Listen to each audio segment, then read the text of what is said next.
Morning. Thank you for being here today for our 6-month update. If there was going to be a story written of my first 6 months in the Circuit Attorney's office, it would be a story of people answering the call to public service and collaboration and really an embracement of this office by community partners. And those efforts are all about one thing, and that's achieving a higher level of public safety for the entire St. Louis region. When I accepted this call to public service, I really, my number one question about how we would perform was who would join me? Who would join me in answering this call to public service? And the response to that question has been humbling and overwhelming. In terms of attorneys, as I've mentioned before, we've now hired 24 attorneys. When I arrived, there were 25 attorneys already in the office, and we've hired 24 attorneys in 6 months. Those 24 attorneys, of them, 12 were former assistant circuit attorneys.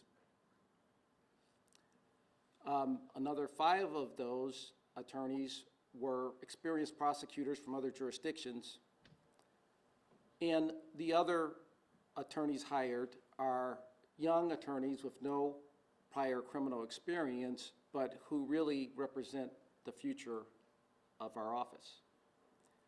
The experienced prosecutors who joined our office have over 120 years of prosecutorial experience collectively.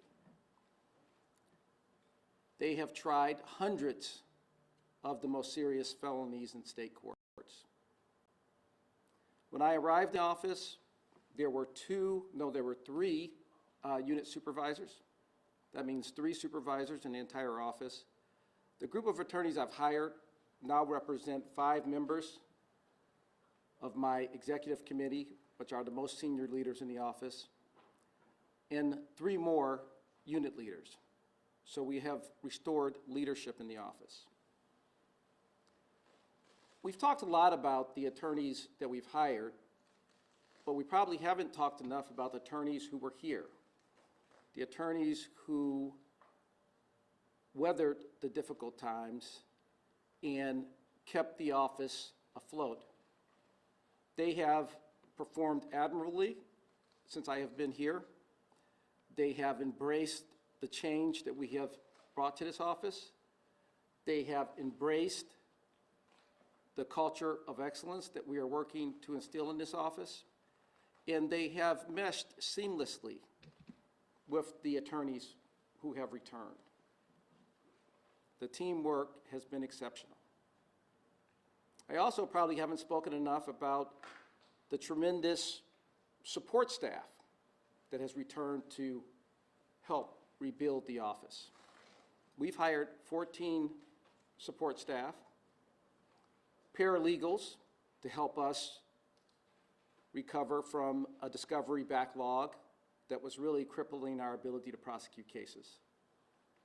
Victim services professionals, who, as you all know, are key to our work here.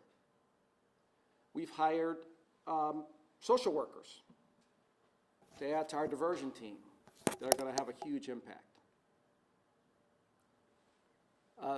Just the people we've added have been tremendous, and the support staff and attorneys who are already here have embraced that change and have been tremendous in supporting our efforts. I've also talked a lot about our community collaboration, and that continues, and it will continue. We have collaborated closely with the mayor's office on budget issues.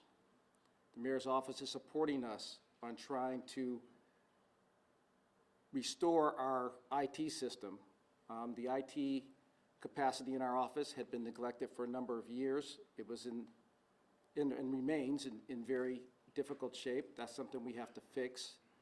That's something that is critical to us performing our duties in this office and the mayor's office has worked with us on that. We've worked with the mayor's senior IT team, and we continue to work to rebuild our IT system. We've worked with the Board of Aldermen. They've worked closely with us on budget issues, and they continue to do so.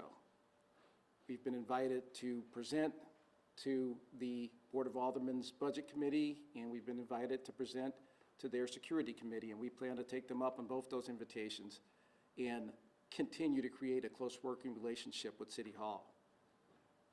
We've talked a lot about our collaboration with the St. Louis Police Department. That's a relationship that obviously is essential to what we do here.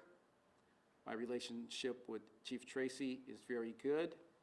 We were both, along with the mayor and many other regional leaders, we were at the Reduction in Violent Crime Summit yesterday, and we had a chance to speak and talk about strategies for reducing violent crime.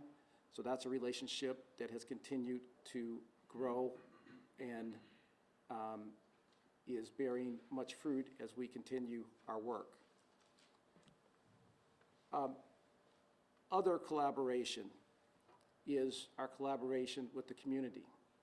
We held a first of its kind community engagement event where we had community leaders from across the spectrum in St. Louis join us. And that was tremendous and something that we hope to continue. In terms of the work that we've been doing, we have increased the prosecution of all cases across the board. Over my first 6 months in the Circuit Attorney's Office, we have prosecuted 45% more cases than were prosecuted over the same 6 months last year. Why is that? It's for a couple reasons. It's one, because we've returned to the practice of charging cases when they're submitted, when they're applied for, making very timely charging decisions and getting those cases issued. And two, there's no type of crime that we are looking the other way on.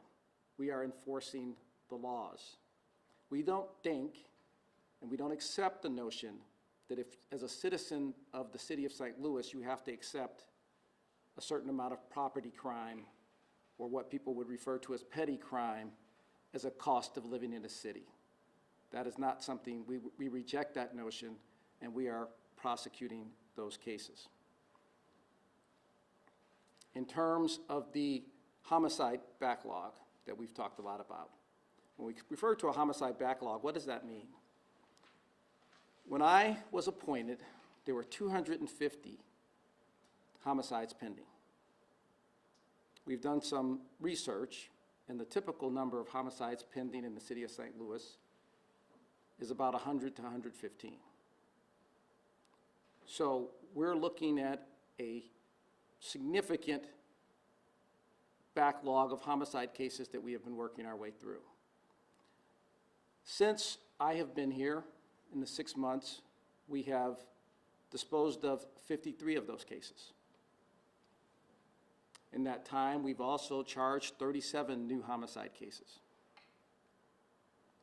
In addition to that, and this is another example of our increased relationship and collaboration with St. Louis Metropolitan Police Department, in addition to that, we're working with the homicide unit to take a second look at 24 homicides that were applied on in the past administration that weren't issued, but that the homicide division believes have merit, and cases where we have the evidence to go forward. So we're taking a hard look at those cases.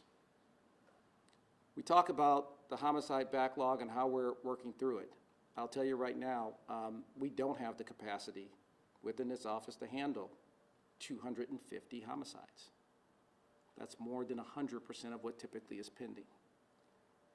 And so we've had to rely on our community partners. We've had to rely on the U.S. Attorney's Office.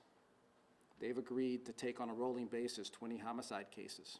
And those cases are being handled by experienced prosecutors, most of whom prosecuted cases in this courthouse as assistant circuit attorneys.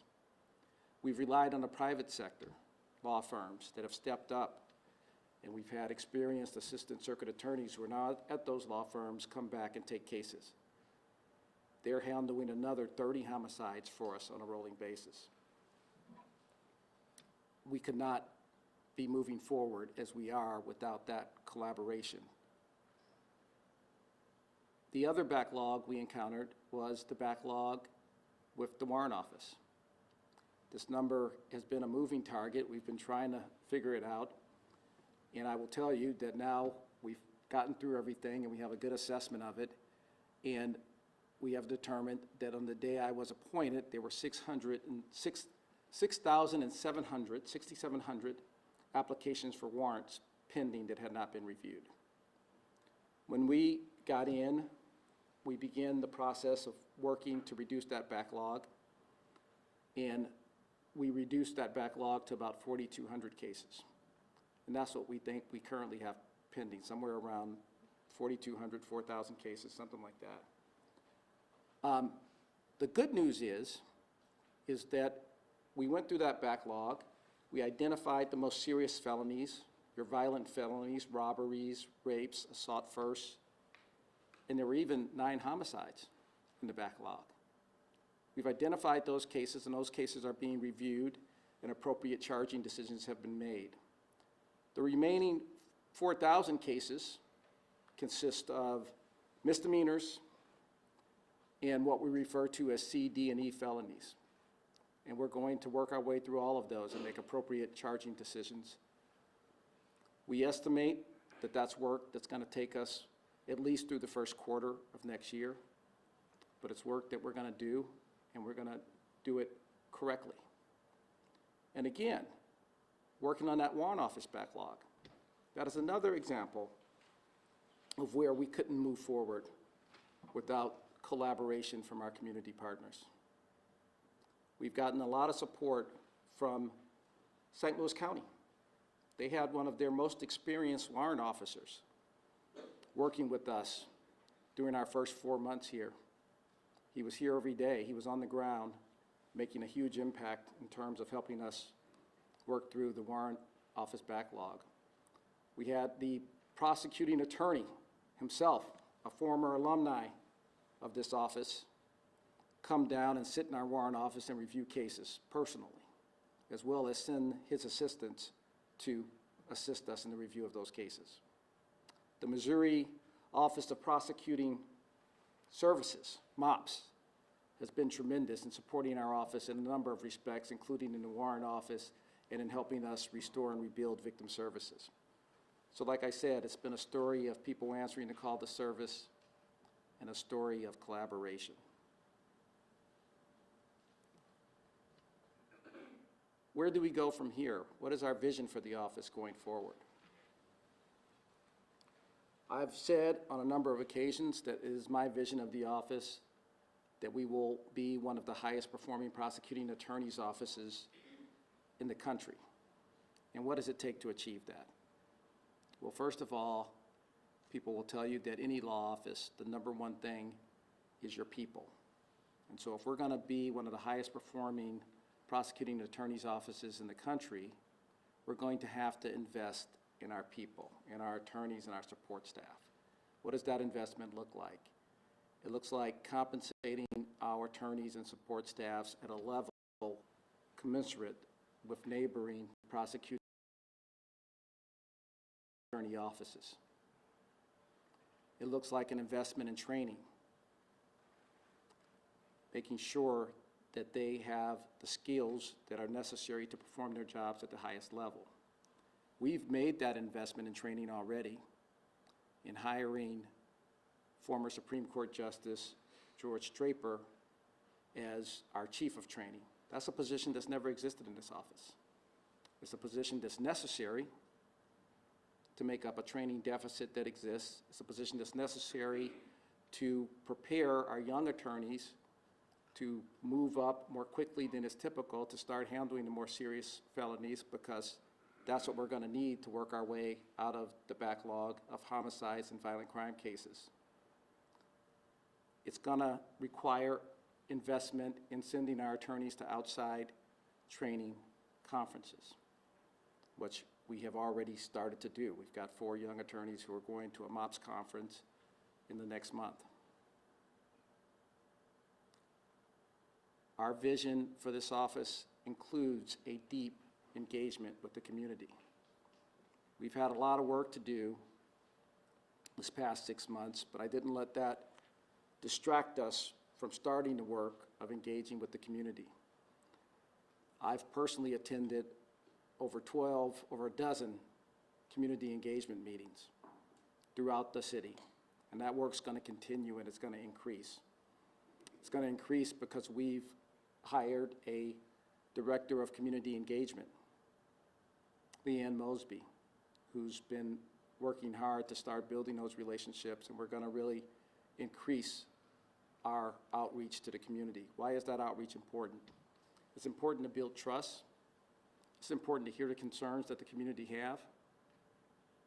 It's important to build that trust and that understanding that will encourage members of the community to assist us in our prosecutions. That's the #1 issue we encounter. It's the #1 reason why we can't pursue justice in cases is a lack of community and witness cooperation. So by deepening that relationship and really expending more resources on deepening that relationship than ever before has been done in the Circuit Attorney's Office, we hope to improve that and thereby improve the administration of justice.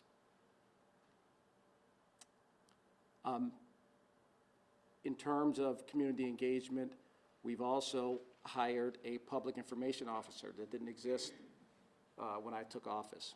Why did we do that, and how does that deepen our relationship with the community? Well, I don't have to tell all of you that, it's your job to keep the public informed of the important work that we do here. And we understand that, and we appreciate your work. And we view you as partners in our efforts to make sure that the community is educated and knowledgeable about the work that we are doing in this office. And our public information officer, many of you know her, Christy Burleson. What else do we have as our vision for the future? The Modern Prosecution Office, in that office, a critical component of every modern prosecuting attorney's office, is a diversion program. And we are working to build a robust, comprehensive diversion program. When I arrived in this office, the diversion program had 40 participants. There was very little engagement between that program and the courts and community partners who could provide services to diversion participants. We're going to change all that.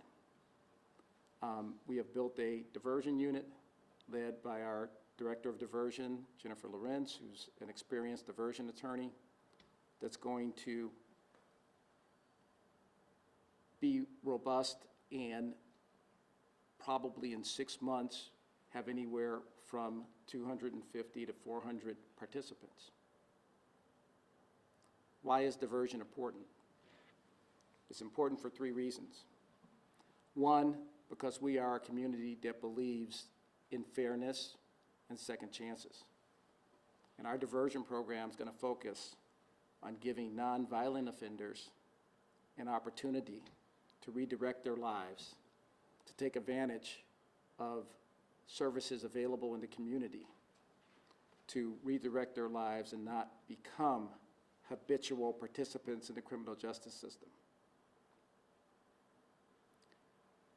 The second reason we believe that our investments in diversion are going to pay dividends is because the data tells us that diversion works. It's successful in redirecting individuals into a more productive lifestyle and not a life of crime. The third reason that diversion is important for what we do is that our focus needs to be, and this was something we discussed yesterday at the Reduction in Violent Crime Summit, our focus needs to be on that small group of individuals who are committing the vast majority of the violent crime that plagues our community. And the way we're going to be able to focus our resources there is by preserving resources to focus on those cases, and the diversion program plays an important role in helping us accomplish that. Finally, I'll announce today that Judge Draper has agreed to head up our integrity unit that we've reestablished. When I came this job, there was no conviction integrity unit. We have now established one, and it's going to be led by Judge Draper. I can't think of a better person to do that work, given his knowledge of the criminal justice system and his reputation for outstanding judgment. When I stood at this podium 6 months ago and spoke to you, I told you that we understood that failure was not an option in our effort to restore the Circuit Attorney's Office's critical role in the criminal justice system. I report to you today that our office has retaken its place in the criminal justice system. We are performing that role. We still have a lot of work to do. We will continue to work every day to earn the trust, the incredible trust and faith that the St. Louis community places in us every day. We will continue to build towards our vision of a culture of excellence and to have one of the highest performing prosecuting attorneys' offices in the country. Again, thank you all for being here, and we will take some questions. Circuit Attorney Gore, you mentioned your vision for the future, but I didn't hear mention of whether that's going to include you. Are you planning to run for this office? When I accepted this appointment 6 months ago, I decidedly would not commit to running for this office. What I said at the time is that I would consider it, and I will tell you that that consideration has increased and taken on more prominence in recent weeks. I am doing the work to determine whether or not that's something that I want to pursue. I will tell you that I have enjoyed this work immensely. I've enjoyed my colleagues. I've enjoyed the progress we've made. I am very pleased with the trajectory the office is on. And the final part of my decision process is just trying to make the decision as to whether or not I want to be a political candidate. It is not something that I ever sought out. I never thought that that's something that I would pursue. And the circumstances here present a scenario where it's something that I have to seriously consider, and I'm in the process of doing that. Circuit Attorney Gore, when you entered the office, you obviously had some idea of what was going on from media reports. Where was the biggest gap between what you thought you knew and what the problem actually was, either in terms of it was worse or maybe in terms of it was actually better than you thought it might be? I would say that the biggest thing that I didn't consider, that in retrospect I should have considered, was the kind of court-facing side of the offices and the issues that were occurring there were covered widely in the media. And being an attorney in the community, I was pretty familiar with those from talking to people who made it their business to stay apprised of such things. So I felt like I had a pretty good handle on that. I understood that and had a pretty good idea of what I was getting into. What I didn't appreciate is that, you know, there's a lot of work done in the Circuit Attorney's Office that's not court-facing. It's a business, it's an enterprise, and there was a neglect and failure of all aspects of the office, and we have been working to restore that, and that has also taken up a tremendous amount of time and resources. Like, for instance, the state of our IT system and how that was basically handicapping the office in terms of trying to perform our basic functions. That was something that I didn't consider, but I tell you, after I was here a couple of days, it didn't take me long to see that that was going to be a huge issue that we were going to have to address. Circuit Attorney Gore, one of the other things you talked about in your last progress update was the case, the Dunn case. Where does that stand now? I think you had said that by the end of the year, you wanted to have a decision on that. So, as you will recall, that case, after I'd been in the office probably a couple months or so, we retained former Judge Booker Shaw to handle that case for us, or to help assist us in conducting a review of that case. He and his team has been hard at work. I have been collaborating closely with them on that work. In fact, I was speaking with him about the case just yesterday. So we are working as fast as we can to get to where we need to be to make a decision on that case, something that we take very seriously. My previous statement was that I hoped that we would complete our work by the end of the year. At this point, I am not certain that we can do that, but I think it would be, if not by the end of the year, in the early part of next year. We are working as fast as we can, but it's something that we won't rush. It's a matter of tremendous importance, and we need to get it right. So we are doing the work necessary to do that. We have time for a couple more questions. How many more attorneys are you gonna need to get the backlog done in the office? I know you say you're having outside help and support, but you're gonna need more budgetary items. What do you need as far as attorneys in the office to get that backlog done? On a going forward basis, you know, the number I've heard and that the records reflect is that at the time that Kim Gardner took office, there were approximately 60 assistant circuit attorney positions budgeted. The current budget, I believe, is budgeted for 53, if I have that right. We're going to need, by my estimate, somewhere north of 60 attorneys to meet our obligations. I think that the demands on the office have increased since, you know, we're talking about a time period of probably 10 years ago now. I think that that's what it's going to take, somewhere in that neighborhood. But it's something we are still actively looking at. Yeah, is that the dream number, 60, or you want 80? I think I'm not sure exactly what that number is. I think it's going to be a number somewhere north of 60. Are the aldermen and women open to giving you the budget that you need, not only for that number of attorneys, but to pay them, as you're mentioning, salaries commensurate with the experience to do this work well? We are in the early stages of the budget process. We have been engaging in those discussions.